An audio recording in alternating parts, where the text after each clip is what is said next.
I'm sorry that the lighting for this video isn't exactly ideal because I'm around Ellie's house right now and I can't get her desk light to work. That's stupid, but I thought that I'd do a little bit of a different video today. When I don't really film interesting stuff during my day, I like to change it up and instead talk about a topic that I like to talk about and something I found interesting in recent times, like a news story, stuff like that. But I'm going to mix it up a bit today and talk about Doctor Who. And now that we've all seen the first episode, I want to talk about 5 things I really want to see in Series 11 of Doctor Who, having watched the first episode.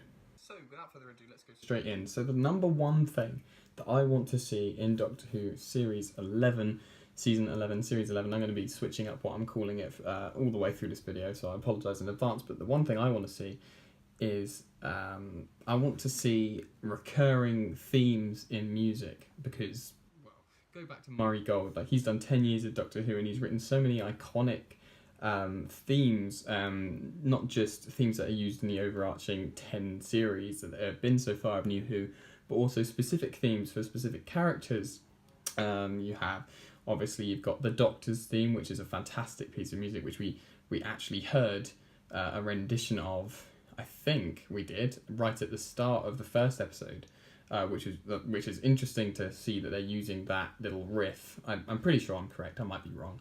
But then obviously you've got like Clara's theme, Bill's theme, Amy's theme, Amy and Rory, and like The Sun's Gone All Wibbly. You have so many like little tunes and like riffs that turn into pieces that are iconic and have their own thing. But one thing I can say from the first episode is that whilst I think it's Sekun Agiola, I can't remember how to pronounce his name, has written a fantastic score for the first episode, there weren't any themes that really jumped out at me as being iconic for the character yet. And I don't know if that's whether it's because it's the first episode and obviously I haven't watched lots of episodes, so I haven't noticed any themes recurring, things like that, but and just the fact that it's the first episode with a new composer, so obviously I wouldn't know if any themes are meant to be the official theme of the Doctor, this series and stuff like that, but I feel that I'm hoping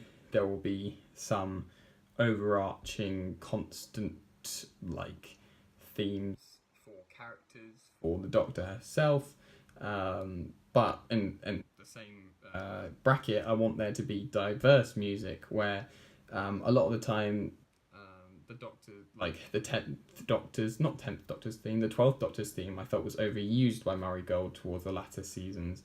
Well, not overused by Murray Gold, but overused in the series. So I'm hoping that they have a big diverse range of pieces that can be used interchangeably instead of having one specific theme for one specific mood, because every time something dramatic happens it can get a bit repetitive if the same piece of music plays. Right, that was number 1. Number 2 is going to be a darker tone. This is definitely something that has sparked much debate in the Doctor Who community. I often look on the Doctor Who subreddit and through Twitter to see people's opinions on Doctor Who and things like that and talking points, and I've seen a lot of posts that say they felt that the first episode in the new series was too dark, and others that think that it was a good thing it was darker. And in my opinion, I want it to be darker. I miss the days of Torchwood. Class, whereas it wasn't very popular, I thought Class was good, and I like the darker tone following on from Torchwood's success. And I like there being a bit more dark stuff in Doctor Who. I feel like it should be a scary program for kids again, like a young adult program, if you like, where there is still a fear factor in it. Whereas I guess with Matt Smith it became a bit more youth-centred and energetic, less scary.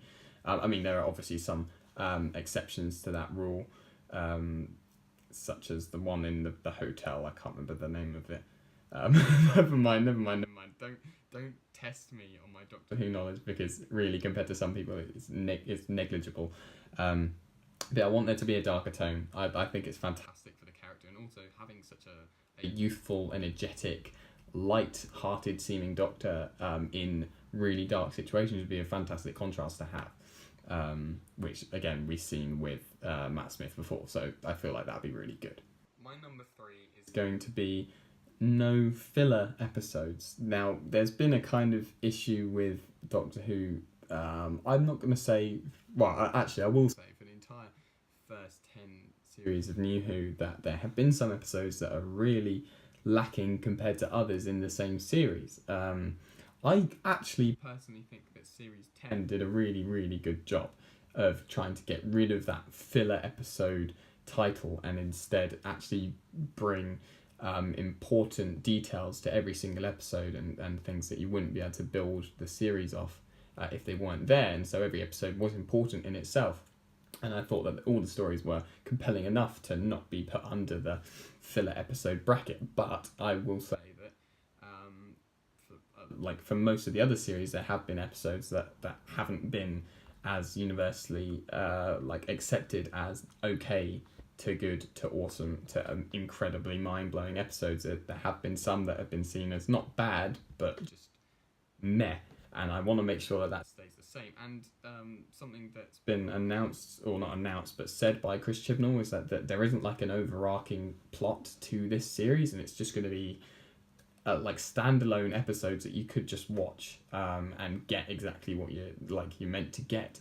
And that's really good. It means that whilst you get behavioural arcs of the characters throughout the series, you won't have a big metaclysmic giant overarching story that needs your attention, needs you to watch all of the episodes. I think it'd be good to drive away from that kind of structure of a series and just have adventures, like a 50-minute adventure every single week, and that's fantastic. And I'm really hoping that they actually stick to that, because then you're having compelling stories where they don't need to feed off one another. You're not going to have any two-parters and things like that where the story can drag out. Obviously, two-parters can also be amazing.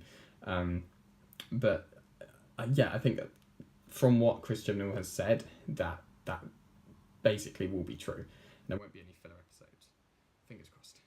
Number 4, kind of fitting in with number 3, is I want there to be good villains, and that's very, very important to Doctor Who, because there have been some truly terrible villains.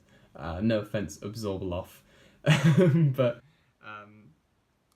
it's definitely something that I'd love to see in this series, where you actually have some really, really, really important figures, which we always have in historical episodes of Doctor Who, but with actual decent antagonists,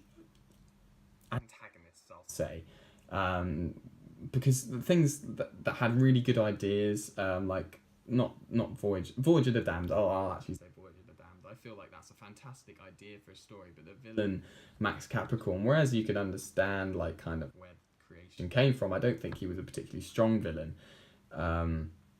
So I want there to be a good actual reason for these villains being villainous, like the kind of thing we've seen in some, not all of the Marvel films. I guess Doctor Who and Marvel kind of go in the same bracket there, where they've had really, really good villains or pretty terrible ones.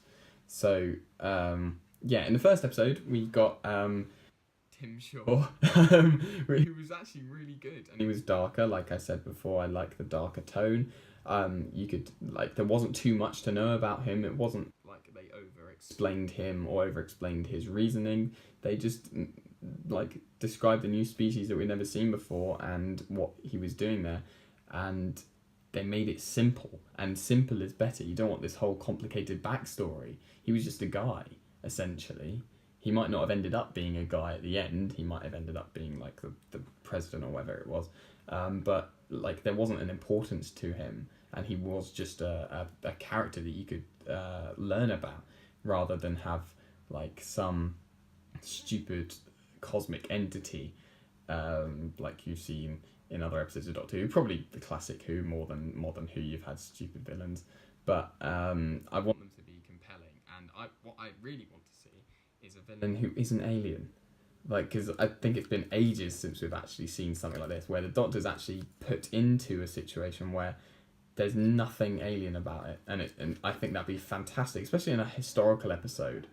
If it's literally just the Doctor protecting history, not using maybe using science, but not there being a specific cosmic interference to history, things like that, and actually have the Doctor explaining a historical event rather than tying in history with aliens. And obviously that's kind of going against the past of Doctor Who, where it's always been like, it's educational about the past, but also bringing in these sci-fi aspects to it. But I feel like it'd be amazing to see a human villain, kind of like, no, I can't think of any examples, to be honest, but that'd be a fantastic addition, and I don't know how they'd pull it off, but that'd be really cool.